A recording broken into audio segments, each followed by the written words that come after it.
พวกเจ้าคำขึ้นคำลงไม่ได้เกี่ยวกับลาวเนาะอ้ายเพิ่นมาเม้นว่าถ้าเบิ่งโลดคำมันยังสิลงเพราะว่าประเทศลาวสิจัดกองประชุมอันคำจะขึ้นจะลงนี่มันบ่ได้เกี่ยวกับบ้านเฮามันเกี่ยวกันกับนักลงทุน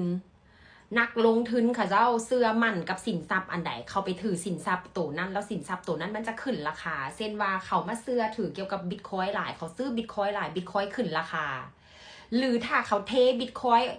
ขายหลายแล้วเขามาถือบ่ว่าจะเป็นทุนสำรองของแต่ละประเทศนี่นะขั้นเขาหันมาถือทองคำหลายในเมื่อเขามีการซื้อหลายมีความต้องการหลาย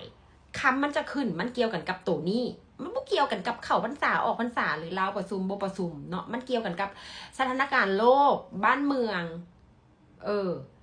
แล้วบางคนก็ว่าขั้นช่วงกุจีนทุกๆปีมันจะขึ้นอาจจะมีส่วนน้อยหนึ่งคนจีนมันก็จำนวนประชากรหลายขั้นเขามีจำนวนซื้อหลายมันก่อนราคาขึ้น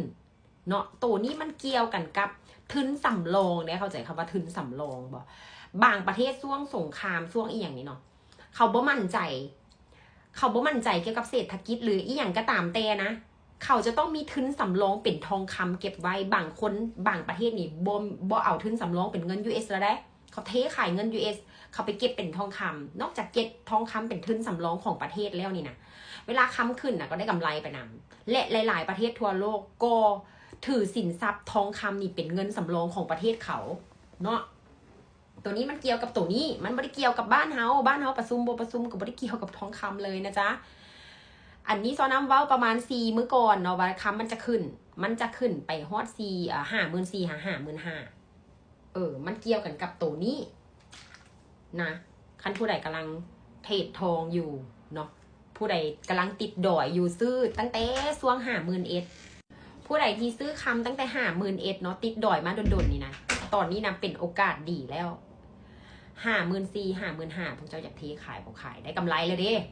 เนาะได้กำไรเลยเด้ได้กำไร 3-4 พันเลยเด้สมมติว่าหักคาลุยเฮียนหักคาแบบคาลายล้านหนึ่งจังไหนก็ได้กำไร1,000 กว่าบาทเป็นบ่ล่ะหรือว่าไอ้เราเม่นผิดบ่กล่องประชุมที่จะจัดขึ้นนี่นะวันที่16-17นี่นะที่ทรัมป์ที่จะประชุมนี่เนาะว่าจะลดดอกเบี้ยอัตราดอกเบี้ยของแบงก์ชาตินะเราอาจจะเว้าเกี่ยวกับตัวนั้นบ่วันที่16-17นี่นะคำจะขึ้นจะลงแม่นเกี่ยวกับกล่องประชุมที่โดนัลด์ทรัมป์นี่กำลังจะจัดเดือน2นี่แหละเนาะคันมันขึ้นก็ขึ้นปูดคันมันลงก็ขึ้นลงคันเราลดอัตราดอกเบี้ยลงนี่นะพวกหุ้นพวกสต็อกนี่จะขึ้นทองคำมีสิทธิ์จะลงและจะขึ้นในมือนั้นมันเกี่ยวกันกับนักลงทุนเลยคันเขามีความเชื่อมั่นในตัวทรัมป์เนาะเขาจะไปซื้อหุ้นซื้อคริปโตคันเขาบ่มีความเชื่อมั่นในตัวทรัมป์นี่นะเขาจะไปถือสินทรัพย์เป็นทองคำคำว่านักลงทุนเขาถืออย่างเขาต้องได้กำไรเขาต้องถือถ้า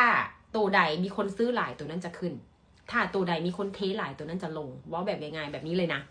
อันนี้เว้าแบบง่ายๆเข้าใจเนาะส่วนไผ่เข้าใจแบบใดเขาบ่ฮู้แต่ว่าส่วนหลายมันก็แบบนี้แหละคำจะขึ้นคำจะลงมันเกี่ยวกันกับตัวนี้แล้วถามว่ามีโอกาสเป็นไปได้บ่คำจะขึ้นฮอด40 ล้านยากยังบ่แม่นปีนี้เนาะ40 ล้านนี่ยังไก่อยู่ยังบ่แม่นปีนี้ปีหน้าพุ่นแหละถือยาวๆไปเลยคันผู้ใดคิดจะขายในราคา40 ล้านถือยาวๆไปปีหน้าปีนี้ยังบ่แม่นเนาะปีนี้ยังบ่แม่นแต่คันว่าบวกคาเน็บคาไลน์อะไรทำไมเนี่ยอาจจะมีแต่เวลาเจ้าขายออกเจ้าจะบ่ได้ฮอด40 ล้านอย่างแน่นอนคันขายออกนะแต่คันเจ้าซื้อนี่มีโอกาสได้40 ล้านเพราะเขาบวกคาไลน์กับคาเงินบาทเงินดอลเงินเฟ้อเนาะ